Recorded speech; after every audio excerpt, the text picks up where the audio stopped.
akan belajar mengenai materi sistem koordinat. Nah, kita langsung saja ya belajar. Nah, sistem koordinat itu sendiri dibagi menjadi dua, yaitu sistem koordinat kartesius dan sistem koordinat kutub. Namun, pada materi yang kali ini, pada materi SMP, kita akan fokus belajar tentang sistem koordinat kartesius. Sedangkan sistem koordinat kutub akan kalian pelajari nanti pada jenjang SMA ya. Nah, kita langsung saja. Ini mengingat materi SD. Kalian sebelumnya udah pernah dapat ya.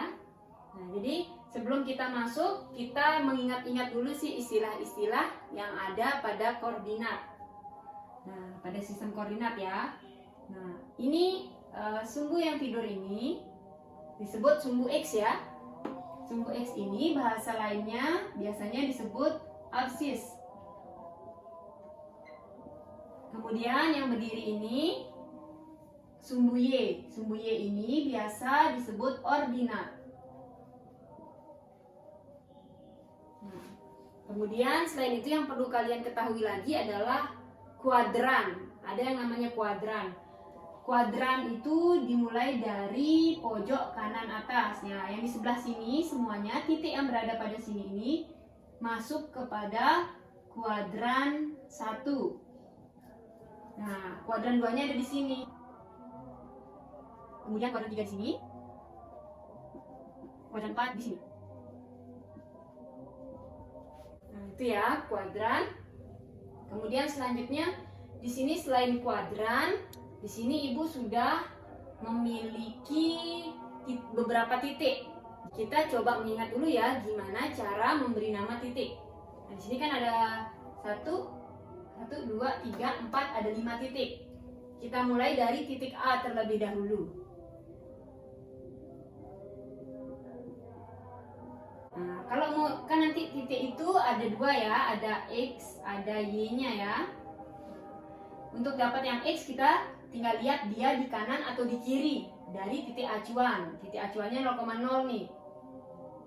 Kita lihat ya A ini mau ke A dari 0. 1, 2, 3, 4, 5. 5 ke kanan berarti ya, karena ke kanan berarti positif. 5. Nah, yang ini tuh ditentukan oleh ke kiri atau ke kanan. Pokoknya kalau ke kanan dia positif.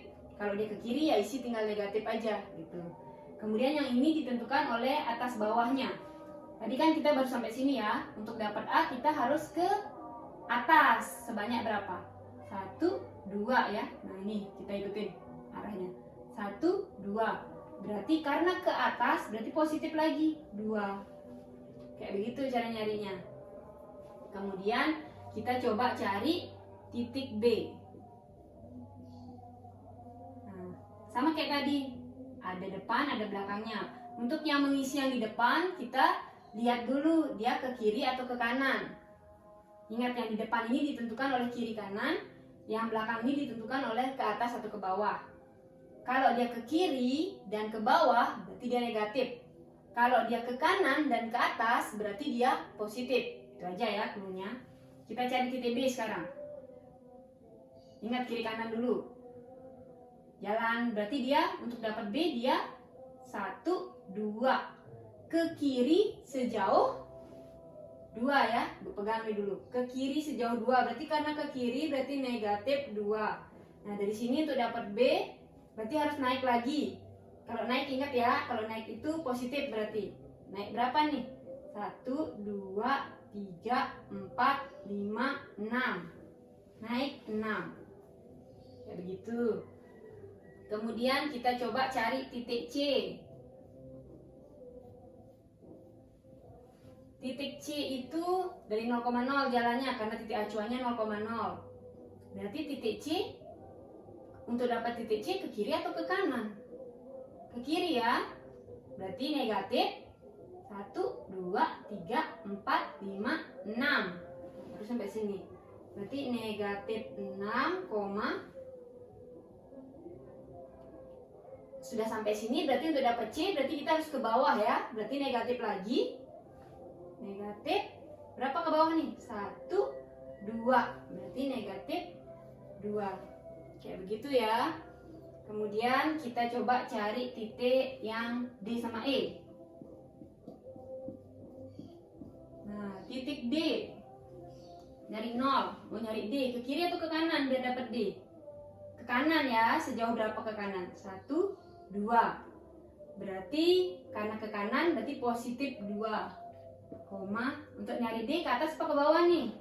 Ke bawah ya, ke bawah sejauh 1, 2, 3. Nah, berarti karena ke bawah berarti negatif, tadi 3 langkah ya, negatif 3. Kayak gitu aja. Kemudian kita cari titik E yang terakhir. Titik E, ingat acuannya dari 0,0. Untuk dapat E ke kiri atau ke kanan?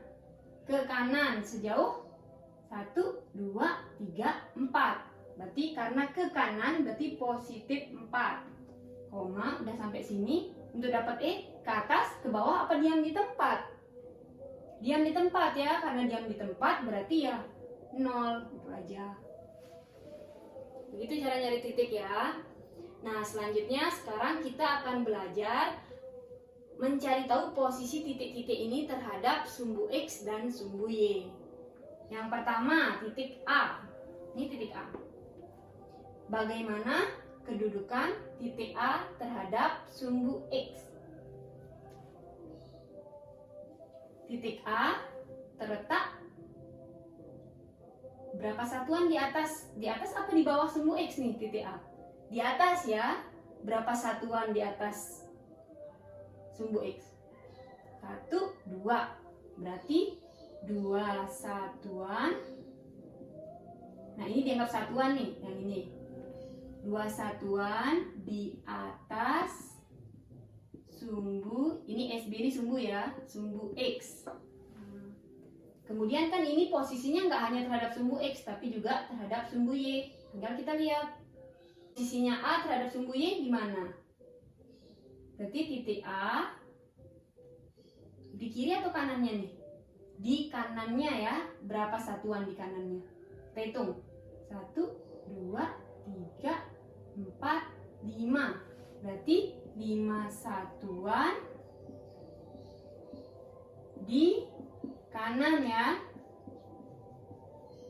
Kanan sumbu Y. Sudah bisa nggak kalian? Sekarang ibu coba lagi. Ini nanti kalian coba sendiri ya, yang titik B, C, sama D. Ibu coba yang E. Nah, kita lihat yang E. Ini di bawah karena nggak cukup. Nah, kita lihat titik E. Titik E posisinya bagaimana terhadap sumbu X? Pas ya, berarti dia terletak di sumbu X.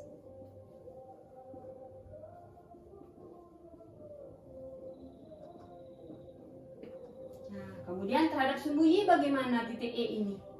Nah, ini sumbu Y-nya. Berarti dia ada di kanannya ya. Sejauh berapa di kanannya? Kita hitung. 1, 2, 3, 4. Berarti dia terletak 4 satuan di kanannya tadi ya. Kanan sumbu Y. Kayak begitu. Nah, sekarang kita akan belajar mencari tahu titik tersebut terletak di kuadran berapa sih? Gampang aja caranya ya. Tinggal dilihat aja. Titik A ini letaknya di kuadran 1. Bentar ya.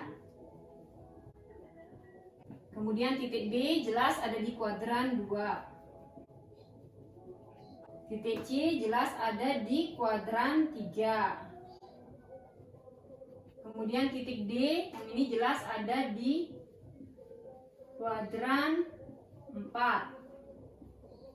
Nah, sedangkan yang terakhir titik E terletak di kuadran berapa nih? Kuadran 1 atau kuadran 4 kira-kira? Ini kan dia letaknya di antara ya. Nah, karena dia letaknya ini pas di sumbu X, jadi dia tidak terletak di kuadran 1 maupun kuadran 2. Jadi dia ini nggak terletak di kuadran mana-mana. Jadi terletaknya ya di sumbu X. Kayak begitu ya.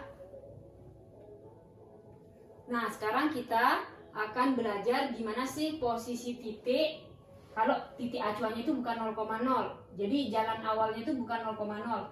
Kalau dari tadi kan kita mulai jalan itu dari tengah sini ya. Nah, gimana sih nanti kalau mulainya nggak dari sini? Kayak gitu kurang lebih ya. Nah, sekarang kita akan mencari tahu kedudukan suatu titik terhadap titik acuan tertentu. Nah, Ini kita coba dulu yang dari yang paling mudah. Titik acuannya itu pos utama. Jadi titik acuannya itu mirip kayak tadi di 0,0 titik acuannya ya. Nah, kalau ini sebagai titik acuan, artinya itu kita jalan dari sini gitu. Sekarang kita mau tahu posisi tempat-tempat yang ada di sekitar pos utama ini.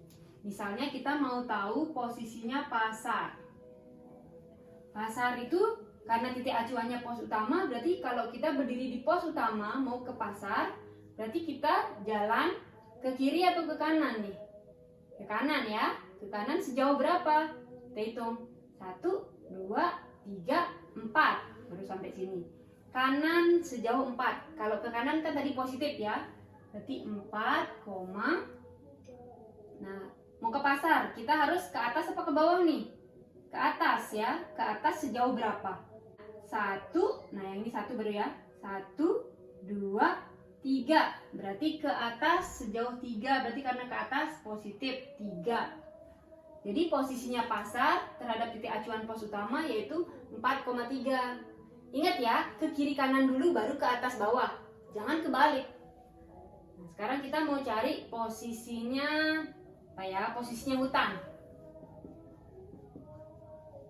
Nah, posisinya hutan ini, nah kita lihat. Ini hutan di sini ya. Titik acuannya pos utama. Berarti jalan dari pos utama mau ke hutan. Kita ke kiri atau ke kanan? Ke kiri ya kalau mencari hutan. Kita jalan dari pos utama ya. 1, 2, 3, 4, 5, 6, 7, 8. Berarti sejauh 8 ke kiri tadi. Karena ke kiri berarti negatif 8 ya. Mau nyari hutan lagi berarti harus ke atas apa ke bawah nih? Ke atas. Berarti ke atas sejauh berapa? Ngitung dari sini. 1, 2, 3, 4, 5. Berarti naik sejauh 5. Karena ke atas berarti positif 5. Nah, itu posisinya hutan terhadap pos utama. Kita ambil contoh lagi satu ya. Kita cari pos 3. Posisinya pos 3 terhadap pos utama. Nih, dari pos utama kita jalan. Jangan ke bawah dulu, harus ke kiri kanan dulu. Ke kiri apa ke kanan nih untuk dapat pos 3? Ke kanan ya. Ke kanan sejauh berapa? 1, 2, 3. Nah, berarti karena ke kanan berarti positif 3. Koma. Nah, untuk dapat pos 3 berarti harus ke bawah ya. Ke bawah sejauh berapa? Hitung. 1, 2, 3. Ke bawah sejauh 3. Karena ke bawah berarti negatif 3. Nah, seperti itu. Kalau titik acuan itu pos utama. Sekarang kita ganti ya, titik acuannya itu bukan pos utama. Jadi orangnya itu berdiri bukan dari pos utama. Kita ganti jadi gimana kalau orangnya itu berdiri di pasar, ya.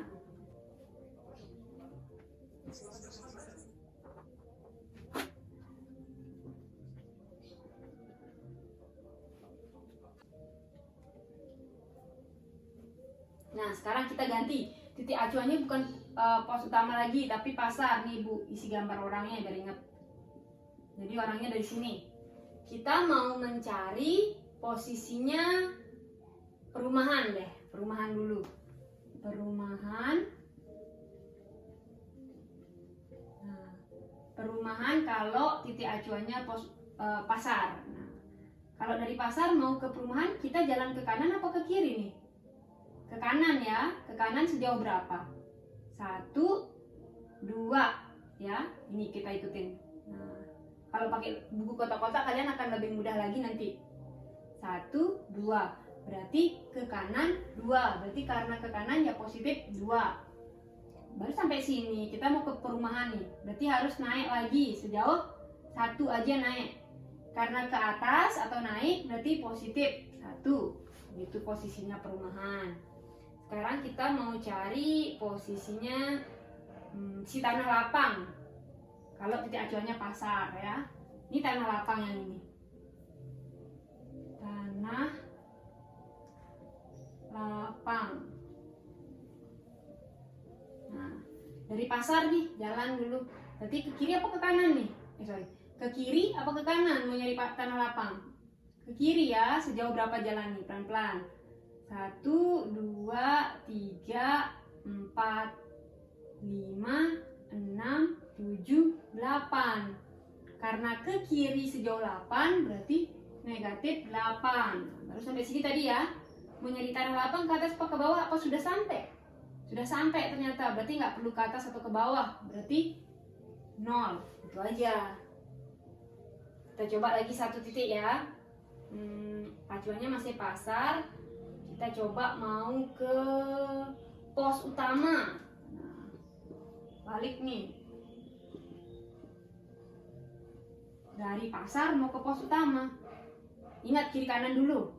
Mau ke kiri apa ke kanan nih? Kita mau ke pos utama. Ke kiri ya. Ke kiri sejauh 1, 2, 3, 4. Karena ke kiri 4 berarti negatif 4.